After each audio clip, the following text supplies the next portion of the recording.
Hello, welcome to Analog Arts Logic Analyzer tutorial. Please feel free to download the demo application software from analogarts.com to help you follow this tutorial. For this presentation, we use a 16-channel logic and protocol analyzer, one of the instruments of SL987. In this instrument, the user controls are grouped together based on the function they perform. The display panel contains those controls which configure the screen plot. The timing panel houses the controls for timing adjustments, and the trigger panel allows the user to set the triggering condition.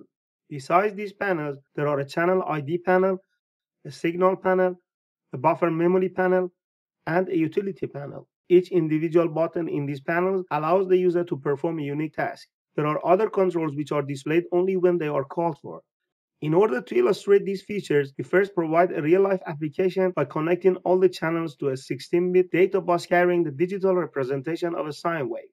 The logic analyzer originally resets to its default settings. Depending on the application, these settings might not be suitable. The default logic setting is for 3.3-volt logic. If other types of logic are to be analyzed, the logic type must be changed by choosing the appropriate type from the logic menu in the utility panel. The channel ID panel, as its name would suggest, shows how the data bits are connected. In this case, the data bits are connected in order from data 16, the MSB, to data 0, the LSB. The column next to the channel ID is signal name panel. Initially, the default name of each signal is data followed by the channel number, as listed in the signal name panel. For example, data 16 is the default name for the signal connected to channel 16. To change the signal name, right-click the mouse on it. This will open the signal menu. Click on the rename option, enter your desired name in the appropriate place, highlight it in white color, and then hit the enter key. Signal menu also allows the user to remove a signal, change its color, and or access the signal, group, and protocol editing windows. To change the color of a signal, click on the color option and choose the color of your choice by moving the mouse on the color palette. The position of the signal can be changed to the user's liking. To move a signal, first grab it by the left click of the mouse, move it to the desired position, and then release the left button of the mouse. To remove the signal, click on the Remove Signal option. To remove all signals, right-click the mouse on the label called Signal Name, and when the option menu appears, select the Remove All option. To add signal to the columns, select the Edit Signal option from the menu. This will open the Edit Signal window. The window lists all the available channels along with their corresponding signal names. To edit the name of a signal, select the signal and then enter the desired name in the signal name text box. To add a signal to the list of displayed signals, first select a signal from the available signals by the left click of the mouse and then use the button with the right pointing arrow to finish the task. The button with the left pointing arrow removes the selected signal from the display. The Clear button clears the list. Once signal editing is accomplished, the Exit button can be used to close the Edit Signals window. The Group Editing window can be accessed by a right-click on any signal name. Selecting the Edit Group option from the menu opens the Edit Groups window, which enables the user to edit and create groups. To make a group, select each member of the group from the signal list and then use the button marked with the right pointing arrows to add the signal to the group. One thing to note here is that the signal will be put in a group in order, either from the highest to the lowest ID number or vice versa. The reverse order button changes the order. In case a signal needs to be removed from the group, select it from the list of the signal in the group and click on button with the left pointing arrows. The Clear button removes all the signal from the list. When all the members are selected, the Create button will finish the action by assigning the name in the group name text box to it. The user can enter the name of the group at any time. If a name is not entered, the default name will be assigned to the created group. The button with the right pointing arrows at the right side of the window can be used to add a group to the display. The button marked with the left pointing arrows removes the group from the list of the displayed groups. If an existing group needs to be modified, the Edit button will remove it from the list to be edited. To delete a group, select it and then click on the Delete button. Clicking the Exit button will close the group editing window. We have to expand the group to see the resulting digital code. The Zoom In button allows the user to select a segment of the group by the markers and zoom on it. Also, since the data is not triggered, we freeze the screen. Switching the Pause button on keeps the screen data retained. Notice that the members of each group are listed just below it in the signal column. To collapse the group, click on the minus sign adjacent to the group's name in the channel ID column. The sign changes to a plus symbol, indicating that the group is closed now. Clicking the sign in this condition will open the group. The groups can also be collapsed and expanded by selecting the Expand All and Collapse All options in the Signal menu. The color of a group and its name can be changed by selecting the corresponding options from the menu, which is brought up by the right click of the mouse on a group name. When the color of a group is changed, all the signal in the group will be displayed in the new color. The color of an individual signal in the group can be changed in a similar manner. The menu also allows the user to reverse the order of the signal in the group. A group can also be removed by selecting the Remove option from this menu. To add a group to the display, first select the Group option from the menu. This will open the Group Editing window, which enables the user to add the group to the display. The Group Display Format in the Signal menu opens the Data Formatting menu. It offers analog, binary, hex, decimal, ASCII, octal, HTML, and signed formats to display. IDMSP to data MSP and IDLSP to data MSP set the weight of the data bits as to which signal is treated as the MSP. To select a format, simply click on it. The position and distance between markers are displayed at the top of the plot. For convenience, the data corresponding to the position of the mouse is also displayed near its position. To scroll the display, left-click the mouse on it and while holding the left key down, move it to the region of interest. The display can also be changed by grabbing the memory symbol in the memory panel and moving it. To make the viewing easier, particularly when analog formatting is used, the vertical size of groups and also signals can be changed. This is done by grabbing the group's name in the signal column and expanding it. The position of the trigger point is marked by a vertical line called trigger marker. To view this marker, right-click on the plot to open the plotter menu and then select the Add Trigger Marker option. To set the triggering condition of the analyzer, right-click the mouse on the label signal name. This brings up the option menu. Then select the Add Columns option. When the column menu appears, choose the Trigger Pattern option. In a similar manner, add the Trigger Edge column. These two columns enable the user to set any triggering condition.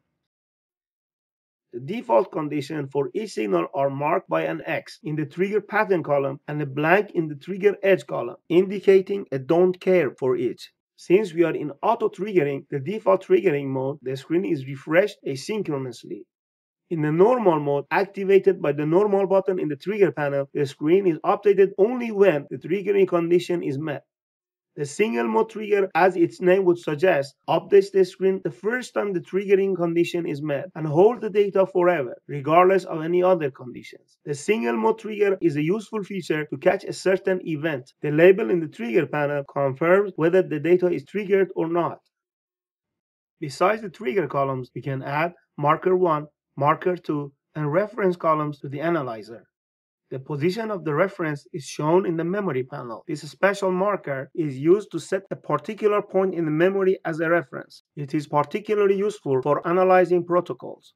To remove a column, left-click the mouse on its name and choose the Remove Column option. A right-click on the plot opens the plotter menu. This menu offers convenient ways to add and remove markers and navigate to the trigger and the reference locations in the memory. It also allows the user to change the display horizontal unit from time to samples and vice versa. The yellow label marked Trig in the memory panel shows the position of the trigger point in the memory. The position of the trigger point indicates how much of the buffer memory is allocated for the pre-trigger data. To change this amount, move the trigger line in the memory panel. To do this, left-click the mouse near the signal or the arrow and while holding the mouse down, move it to the intended position and then release the mouse. This is how the position of all the other markers can be changed. The buttons in the display panel located just above the screen are designed to configure the plot. The Home button displays the full content of the memory buffer. When the Persist button is on, the screen retains the data. This mode tracks the signal changes and displays a collective set of data over time. To turn it off, simply click on the button which is labeled Clear Now. The display panel also features the zoom buttons. As we have seen before, the zoom in feature allows the user to select a portion of the memory and zoom on it. The zoom in action is undone by clicking the zoom out button. There is also a set of timing markers. They are displayed by clicking the markers in the timing panel on. They enable the user to make time and frequency measurements. The corresponding data are displayed at the left bottom corner of the screen. Then there are 4 buttons which have a combination of left, right, up, and down arrows. These buttons help the user to locate the previous and the next falling and rising edges of a signal. First, the signal must be selected. To select a signal, left-click on its name. Notice that the selected signal has a higher intensity than others. The button with the capital T and left and right pointing arrows makes the screen centered around the trigger point. The Show Sample button makes all measurements and labels based on the respective memory locations with respect to the trigger point. Also, the label on the button changes to Show Time. Clicking the button in this mode changes the measurements back in time again. One of the important features of the device is its ability to analyze popular protocols. Protocols can be considered as a specialized group. To open the protocol editing window, right-click on the label marked signal name and select Edit Protocols in the option menu. The protocol editing window features 5 popular protocols: SPI, Quad SPI, I2C, SIM, and one-wire. After the protocol type is determined, editing it is very much the same as making a group. For this seminar, we analyze an I2C protocol. After connecting the SEL signal to channel 2 and SDA signal to channel 3, we edit the protocol. First, we switch on the I2C button. Then we select the signals and add them to the protocol. We also select the hex data format and choose the I2C start as the frame synchronization method. We will name the group I2C Group 1, create it, and add it to the display. The display shows the I2C Group 1 protocol, which can be analyzed. We now connect all the channels back to the sine wave to illustrate the remaining features of the analyzer. The timing panel enables the user to adjust the timing as he wishes. The clock rate can be changed from 100 kHz to 200 MHz. To change the clock rate, simply enter the desired rate. For clock rates above 100 MHz, the bottom 8 channels are not available. To use an external clock, click on the external clock option. The utility panel on the top of the screen allows the user to perform a number of tasks. Button reset in this panel brings the logic analyzer to its default condition. The state list changes the screen to the state list mode. In this mode, the content of each memory location is tabulated for each signal. The list can be scrolled up and down by the scroll bar on the right or by moving the memory symbol in the memory panel. The button with the left pointing arrow brings the list to the beginning of the memory, and the button with the right pointing arrow brings the list to the end of the memory.